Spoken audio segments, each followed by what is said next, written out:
Chaque matin, une alarme sonne. Et ce n'est pas juste une alarme pour se lever.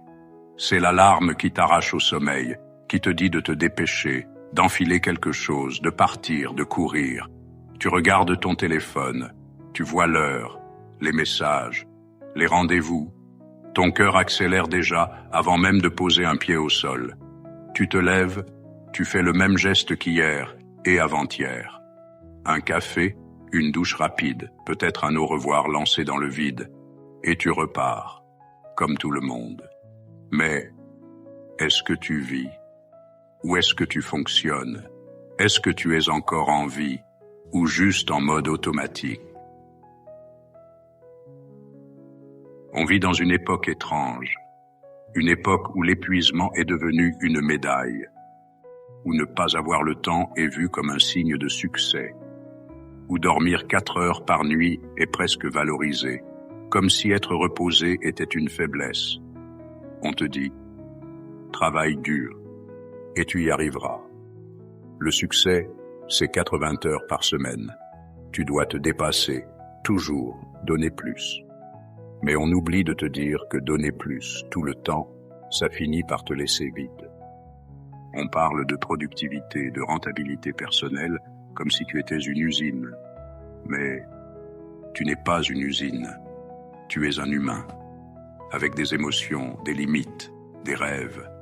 Tu ne t'es pas inscrit à la course, mais tu y es quand même. Et tous les jours, tu t'essouffles un peu plus.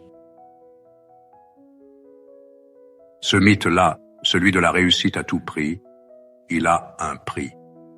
Et ce prix, il est souvent payé en silence.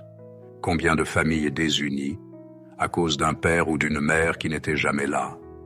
Combien de couples éclatés, de soirées sacrifiées, de sourires manqués? Combien de passions enterrées, de talents ignorés? Tout ça pour un poste, un statut, un titre sur LinkedIn. Tu bosses, tu fais des heures, tu arrives à des chiffres, à des objectifs. Et un jour, tu te réveilles avec une question qui te transperce. Tout ça pourquoi? Parce que quand tu regardes en arrière, tu ne vois pas ton bureau. Tu ne vois pas les mails que tu as envoyés. Tu vois les moments que tu as ratés, les anniversaires oubliés, les rires qui ne reviendront pas, les silences où tu aurais dû parler, les absences où tu aurais dû être là. Et pourtant, ça pourrait être différent. Le travail, ce n'est pas le problème. Le travail peut être noble. Il peut être une source de joie, de créativité, d'impact. Mais il doit être à sa place. Le travail doit être un outil, pas une prison. Travailler pour vivre, ça ne veut pas dire fuir les responsabilités. Ça ne veut pas dire tout plaquer, partir vivre dans la forêt et ignorer le monde. Ça veut dire remettre le travail au service de ta vie et non ta vie au service du travail. Ça veut dire se demander, est-ce que ce que je fais me respecte? Est-ce que j'ai du temps pour moi? Est-ce que je peux être là pour les miens? Est-ce que je peux encore respirer, rêver, créer? Partie 4. La valeur humaine n'est pas mesurable en productivité. Tu ne peux pas réduire une vie à un tableau Excel, à une performance trimestrielle, à un rendement horaire. Mais la société te pousse à ça. Tu deviens ton CV, ton poste, ton statut, ton salaire. Tu es résumé à une case, une fiche de poste, une carte de visite.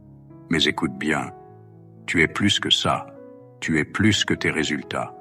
Tu es plus que ton agenda plein. Tu es plus que ta disponibilité immédiate. Tu as le droit d'être fatigué. Tu as le droit de dire non. Tu as le droit de ralentir. Et surtout, tu as le droit de vivre. Partie 5. Ralentir, c'est résister. Dans un monde qui court, ralentir est un acte de courage. C'est dire « je choisis d'exister ». Je refuse l'automatisme. Je reprends mon temps, ma respiration, mon rythme. Ralentir, ce n'est pas perdre du temps. C'est revenir à toi. C'est écouter ton corps, ta fatigue, tes besoins. C'est regarder autour de toi et voir ce que tu oubliais. Le ciel, les gens, la nature, ton reflet. C'est prendre une journée sans agenda, une soirée sans téléphone, un moment sans pression, et sentir que peut-être tu recommences à vivre. Partie 6. Et maintenant, que faire concrètement? Tu ne peux pas tout changer d'un coup, mais tu peux commencer.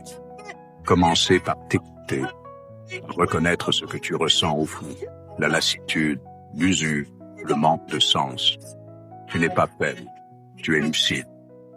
Ensuite, pose des limites, même petites. Refuse un mail à 22 heures. Prends une vraie pause déjeuner. Dors, parle, écris, va marcher. Et demande-toi chaque semaine, qu'est-ce que je veux nourrir dans ma vie? Pas seulement dans mon portefeuille, mais dans mon âme, mon cœur, mes relations. Si ton travail détruit ce que tu es, alors ce n'est pas un travail, c'est une destruction lente. Il y a une chose que tu dois entendre maintenant, et qui pourrait changer ta vie. Si tu l'acceptes vraiment, tu as le droit de vivre une vie douce. Tu as le droit de ralentir. Tu as le droit de dire que tu veux autre chose. Pas parce que tu es fainéant, pas parce que tu fuis, mais parce que ta vie compte. Travailler, oui. Contribuer, oui. Mais pas au prix de ton humanité. Alors, je te repose la question avec douceur, avec sincérité. Faut-il vivre pour travailler ou travailler pour vivre?